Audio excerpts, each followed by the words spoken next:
Et salut les ops et bienvenue chez Stratégie. Dans cette vidéo, on parle de la sécurité privée à l'étranger et de son évolution des dernières années. Du mercenaire suisse au garde du corps, en passant par les SMP, ESSD, APPN, on parlera aussi des formations prérequis, missions et de tout le reste aussi. Préparez-vous au cassage de mythes et de légendes. Allez, c'est parti!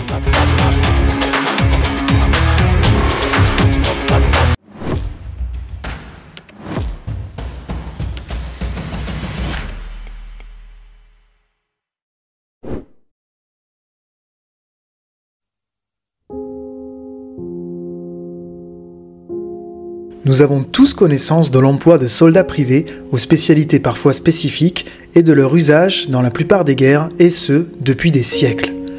La partie de l'histoire qui reste encore à écrire sur la privatisation du champ de bataille tend à nous faire réfléchir sur plusieurs domaines. L'usage de soldats privés par un gouvernement tout en restant éthique, son cadre d'emploi et ses normes. Pour comprendre ce phénomène stratégique de contractuel de la guerre, nous allons remonter dans le temps. Le mercenariat s'est amorcé dans l'Antiquité pour connaître, siècle après siècle, une diffusion autant qu'une montée en puissance, jusqu'à jouir d'une longue période qui lui a été particulièrement favorable, de l'époque médiévale jusqu'à l'époque moderne. Au gré des siècles de l'Antiquité, les mercenaires étaient avant tout sollicités comme des troupes auxiliaires, à défaut d'armées permanentes de souverains ou des empereurs. Avec la particularité de solliciter des combattants expérimentés issus des nations conquises ou soumises. On sait quel fut l'apport considérable de ces nouveaux outils sur le plan tactique et stratégique. Dans le cas de l'armée romaine, les guerriers germaniques contribuent même à une certaine transformation de l'armée romaine en faisant évoluer les méthodes de combat, notamment en développant des unités mobiles aux effectifs réduits.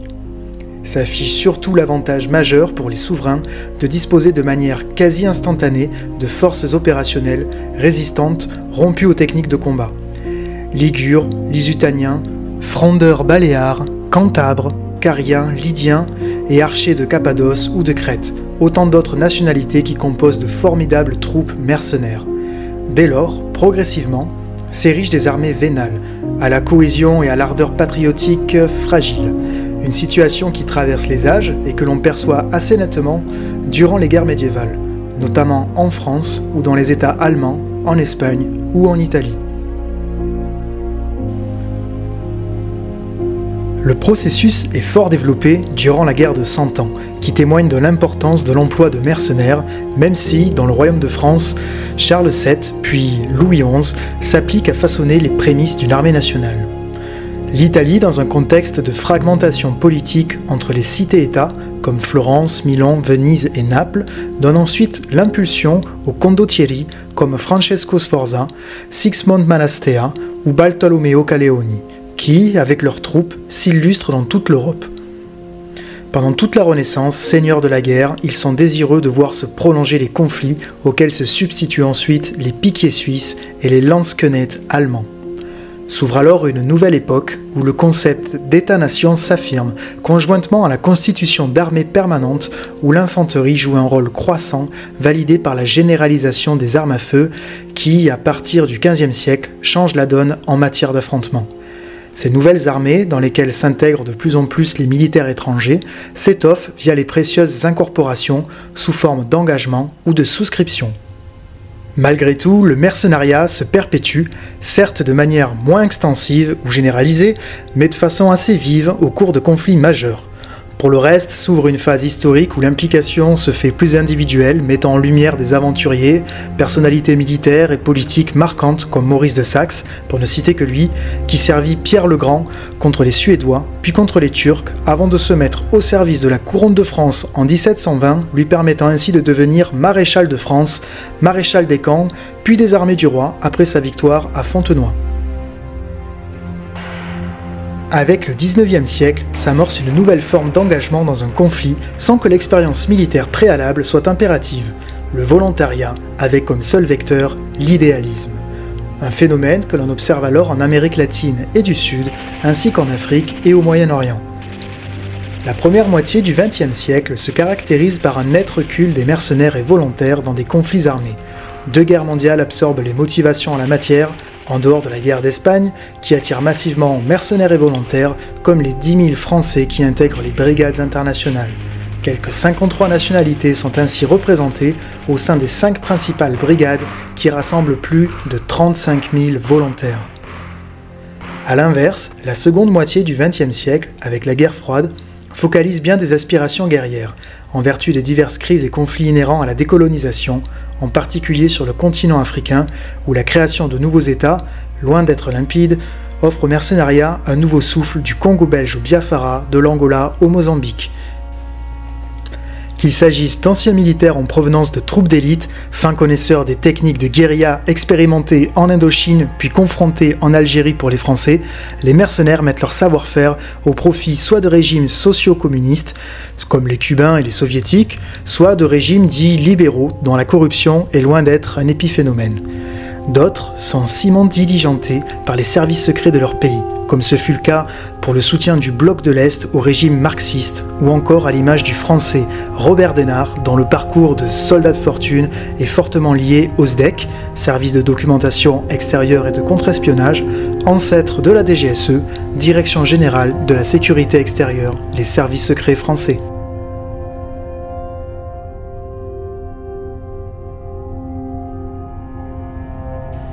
La guerre en ex-Yougoslavie, entre 91 et 95, illustre ces situations de convergence de volontaires et mercenaires aux motivations multiples qui combattent dans les rangs serbes, croates ou bosniaques, avec en sous-main le soutien plus ou moins flagrant des grandes puissances étrangères, de l'envoi de conseillers militaires aux livraisons d'armes et apports financiers, y compris du Moyen-Orient, avec la Turquie et l'Arabie Saoudite, au profit des combattants musulmans de Bosnie. Se développe alors le concept entrepreneurial du service armé de nature privée avec la constitution de véritables forces opérationnelles via les sociétés militaires privées SNP. Les contractuels ou security contractors employés par ces sociétés sont majoritairement anglo-saxons, issus de tous les horizons, Amérique du Nord, Amérique latine, Europe centrale, Australie ou encore Afrique du Sud. Ils travaillent pour des entreprises privées en charge de missions de sécurité et de conseil, d'encadrement et d'assistance militaire d'envergure internationale. Qu'ils soient au service des États-Unis ou de la Grande-Bretagne, ils font preuve d'une certaine manière de patriotisme économique puisqu'ils servent indirectement les intérêts économiques et financiers de l'État qui les sollicite.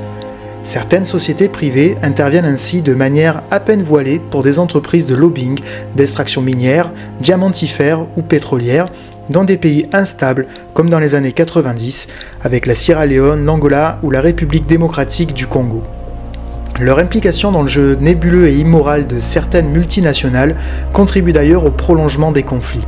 Ce sont surtout les SMP américaines qui ravissent la part majeure du marché dont la transparence est loin d'être acquise.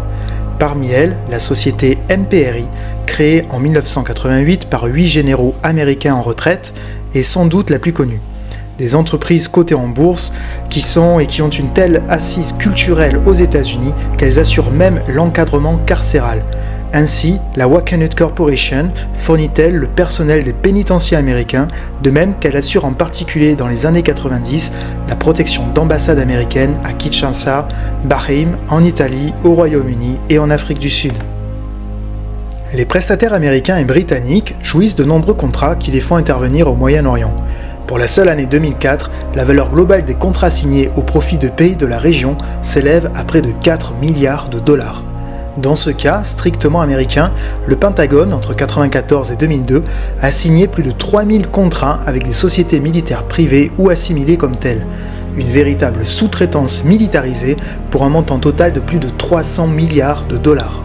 Cela intègre notamment des activités de gestion des bases et infrastructures de forces positionnées par exemple en Afghanistan et en Irak, où l'on compte plus de 20 000 employés de SMP et dérivés, sans oublier la formation, l'entraînement et l'équipement de personnel militaire.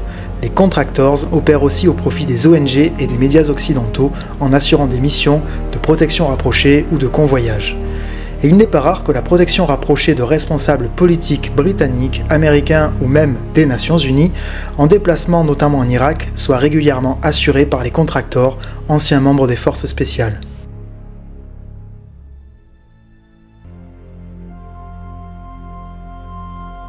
Du côté de la France, on ne parle plus ici de SMP, mais de ESSD, entreprise de services de sécurité et de défense. Celle-ci se divise en sociétés de coopération et en sociétés de sécurité. Les sociétés de coopération, ne requérant pas de port d'armes, se subdivisent en deux classes. La classe 1, produisant un service qui ne nécessite pas d'équipe lourde ou une logistique particulière. L'Institut Thémis, par exemple, prestataire de formation de haut niveau ou de formation collective au profit d'unités destinées à être projetées dans un cadre d'une opération de paix de l'ONU. La classe 2, fournissant un service matériel, dans l'aérien comme Helidax DCI, qui font la formation des pilotes d'hélicoptères par exemple, ou Pegasus Airdrop, qui ont des capacités aériennes. Les spécialités peuvent être variables puisqu'elles touchent les domaines de l'armement, de la cyber ou encore de l'informatique. Il est à noter qu'il n'existe pas dans notre pays de SSD de classe 3, aptes aux fonctions opérationnelles par exemple, équivalentes à la société russe Wagner. Par opérationnel, on parle d'action offensive armée. Pour les sociétés de sécurité, elles agissent principalement au profit des entreprises exposées à des risques dans les pays complexes ou au profit des bailleurs internationaux dont les installations nécessitent de la protection. Ces sociétés sont tenues d'adhérer au Forum de Montreux qui produit une norme appelée le International Code of Conduct Association, ICOCA. L'usage de ces sociétés implique très souvent le port d'armes. Elles participent à des actions défensives des biens et des personnes. C'est dans cette catégorie que la sécurité privée française évolue. Le savoir-faire français est non seulement présent à l'étranger, mais aussi demandé et respecté. Des entreprises telles que Geos, Eris Group ou Amarante International, pour ne citer que, sont largement compétitifs avec une très bonne réputation. Ce qui nous amène aux compétences à avoir pour postuler au sein des ESSD.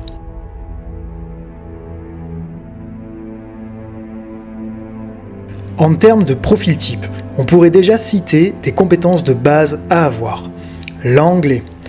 Obligatoire pour travailler à l'étranger, et je ne parle pas d'un anglais scolaire, mais bien d'un anglais professionnel pour être capable de donner et recevoir des ordres dans des situations stressantes. Ne rêvez pas les gars, pas d'anglais, pas de contrat. Ensuite, l'expérience militaire. Dans 90% des contrats armés à l'étranger, une expérience militaire d'au moins 5 ans en unité opérationnelle est obligatoire. N'oubliez pas que travailler à l'étranger veut dire aussi de se mettre en compétition avec tous les ex-militaires des unités spéciales du monde. Vos futurs collègues seront des anciens SEALs, Green Beret, SAS, Forces spéciales françaises et autres services spéciaux. La question à se poser est: suis-je assez compétitif dans ma formation initiale pour pouvoir postuler? On me pose souvent la question des formations et des certifications dites obligatoires. Obtenir une certification en armement ne vous sera jamais demandé. Les ESSD ne recherchent pas des tueurs à gages et mettre en caractère gras tireur d'élite sur votre CV ne vous servira à rien. Si une société veut vous tester sur le sujet des armes, elle emploiera ses propres moyens de façon à répondre à ses propres normes. Faire un stage de contracteur en Pologne ou aux USA ne vous sera jamais demandé. Si vous êtes un ancien militaire, ces formations ne vous serviront à rien. N'oubliez pas que la formation est un business à part entière. Gardez votre argent pour des formations reconnues et demandées par vos employeurs, comme l'obtention du permis de conduire poids lourd, très demandé. Une formation médique reconnue comme le TECC, le FREC ou le PHTLS. Si vous souhaitez être employé par une société française en tant que garde du corps à l'étranger, optez pour une carte pro A3P, agent privé de protection des personnes, et le CPO, Close Protection Officer, pour les sociétés anglaises. Pour les sociétés américaines, calmez-vous, la plupart des contrats sont réservés aux US Citizens uniquement. Méfiez-vous des offres trop alléchantes qui promettent des milliers d'euros alors que vous n'avez aucune expérience opérationnelle. La chance et le hasard ne font pas partie de ce travail. Les missions qui peuvent vous être confiées sont la sécurité d'un site, typiquement agent de sécurité armée, la protection rapprochée de personnel comme des membres d'une ONG, suivant votre profil du renseignement, mais ça veut dire que vous êtes préalablement expérimenté sur le sujet. La formation de personnel aussi, ce qui signifie que vous êtes déjà formateur indépendant dans des domaines comme le médic tactique, le tir, la gestion de conflits, la gestion du stress, etc. Il y a des gars qui, grâce à leurs contacts, arrivent à partir sans aucune expérience sur des missions à l'étranger et qui, une fois sur place, s'aperçoivent qu'elles n'ont pas le niveau requis. Lorsque les sociétés s'aperçoivent de leurs erreurs, ces personnes sont dégagées, blacklistées et la personne qui les a fait rentrer par cooptation également.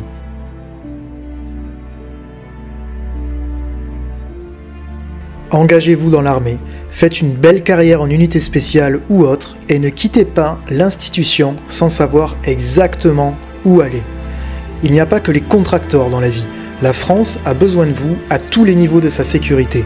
Transport de fonds et de valeurs, sécurité de sites sensibles, sécurité pénitentiaire, sécurité ferroviaire, les opportunités de travail en sécurité en France ne manquent pas et sont souvent un bon point de départ pour accéder à des missions à l'étranger. Voilà les Ops, j'espère que cette vidéo vous a plu et vous aidera dans vos choix. N'hésitez pas à poser vos questions en commentaire et à venir visiter mes autres réseaux sociaux. Ciao les Ops, on se voit sur le terrain.